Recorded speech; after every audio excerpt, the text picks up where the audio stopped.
Le XXIe siècle est synonyme de grands changements, tant au niveau social, économique et environnemental. Face au bouleversement climatique, la transition énergétique, le vieillissement des populations, la révolution numérique ou encore la préservation de la biodiversité, la science tente de se mobiliser afin d'offrir des perspectives nouvelles, réjouissantes pour redonner espoir, et propose aussi des solutions à l'ensemble de ces enjeux. Elle permet d'imaginer notre futur et reflète la transformation de notre quotidien et de l'humanité. Néanmoins, nous pouvons nous interroger sur l'accès à ces savoirs dans nos sociétés occidentales.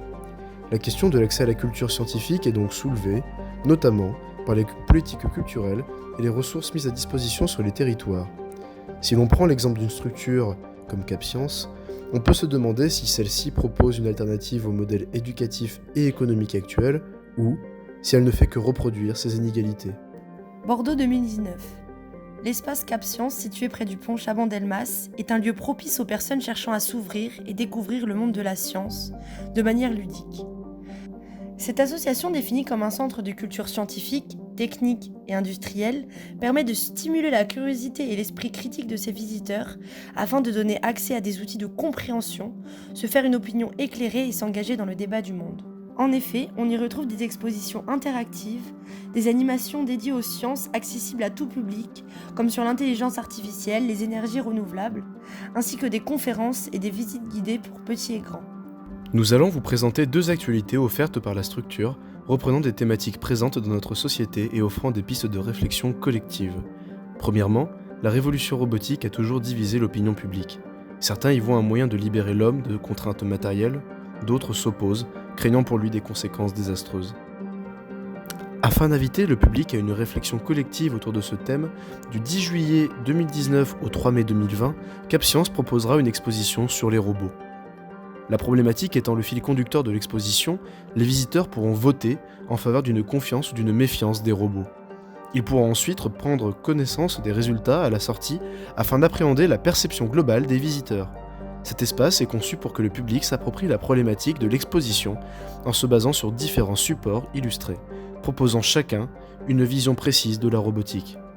L'objectif de cette exposition est de comprendre que la robotique entre petit à petit dans notre quotidien et d'apprendre à vivre avec eux et non subir leur présence. Du 29 septembre 2019 au 30 juin 2020 se tient au Hangar 20 Galactica Escape Game. Ce dernier permet une immersion dans le futur en 2085 où les dérèglements climatiques sont de plus en plus présents sur Terre. L'enjeu de cet escape game est de prendre les bonnes décisions afin de limiter l'ampleur des dégâts climatiques. L'objectif étant d'exploiter notre logique, notre dextérité et notre esprit d'équipe pour déjouer tous les pièges. Il permet d'agir sur 4 secteurs: énergie, transport, alimentation et bâtiment. Encore une fois, ce dispositif rejoint les objectifs de l'association, permettre au plus grand nombre d'être sensibilisés aux problématiques de notre société par le biais de la science et de manière ludique. On peut constater que le projet de CapScience n'est pas seulement de participer indirectement à l'éducation d'autrui, car un partenariat a également été construit avec les écoles aux alentours. Seulement, reste la question de l'accès à une culture subsidiaire à celle scolaire. À quel public est-elle donc destinée ? Profite-t-elle à une majorité de la population ou bien à une minorité ?